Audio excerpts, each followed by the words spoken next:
Good morning. I'm at a park. It's so nice and fresh air. Get outside, enjoy the fresh air, and hopefully you have nice, decent weather. So yesterday we talked about Lazarus. Uh, Lazarus was the poor man. When he died, he went to heaven, and the rich man went to hell. So I don't think rich people go to hell and poor people go to heaven, but the thing I got from it, there's this great chasm between heaven and hell. We don't want to go to hell, accept Jesus, go be with him. But Lazarus said, the rich man said, well, it's too late for me. Please go and speak to my 5 brothers. Let them hear. And it's like, well, if they don't listen to the prophet and Moses, they're not going to listen to somebody who's come up from the dead. So hopefully the 5 brothers become Christians no matter what. Even I used to talk in college and say, we were discussing and saying, oh, here's Jesus, let me introduce you to him.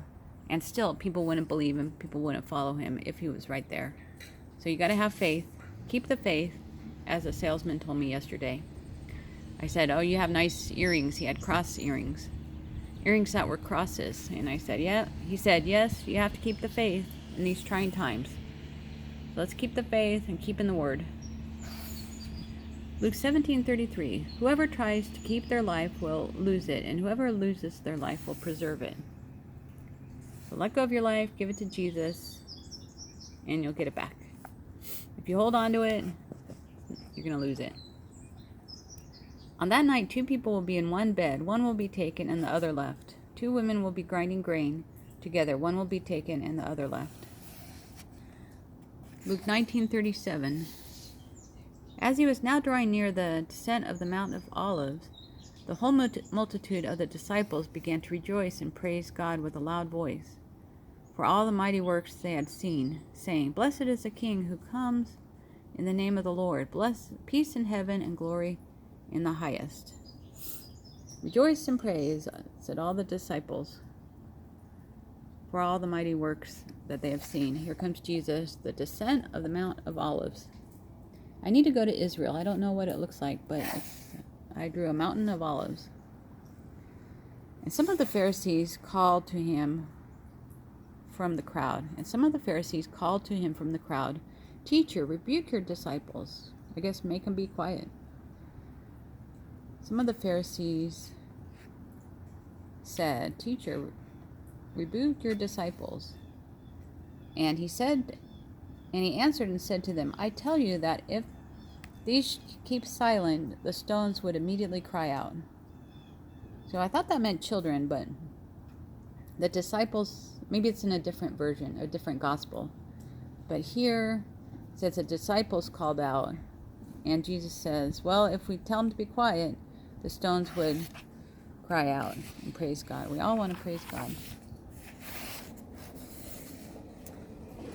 Luke 19:41. Now as he drew near, he saw the city and wept over it, saying, If you had known, even you, especially in this your day, the things that make for your peace, but now they are hidden from your eyes, for days will come upon you when your enemies will build an embankment around you, surround you, and close you in on every side and level you and your children with you to the ground, and they will not leave in you one stone upon another, because you will not know the time of your visitation. So Jesus is crying, Jerusalem is going to be taken down. Now as he drew near, he saw the city and wept over it, saying, If you had known, especially in this day, the things that make for your peace, now they are hidden from your eyes. We need to study that. The things that make for your peace are hidden from your eyes. So, God, help us to open our eyes. Help us to see.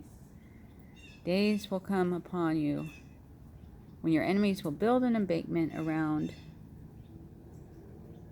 you, level you and your children within you to the ground. They will not leave in you one stone from another. So everything will be leveled and not leave one stone upon another. I'm going to research that, and I'll let you know more about that tomorrow, about Jerusalem's destruction, I believe. Okay, thanks for joining me with this quiet time. Have a good, blessed day.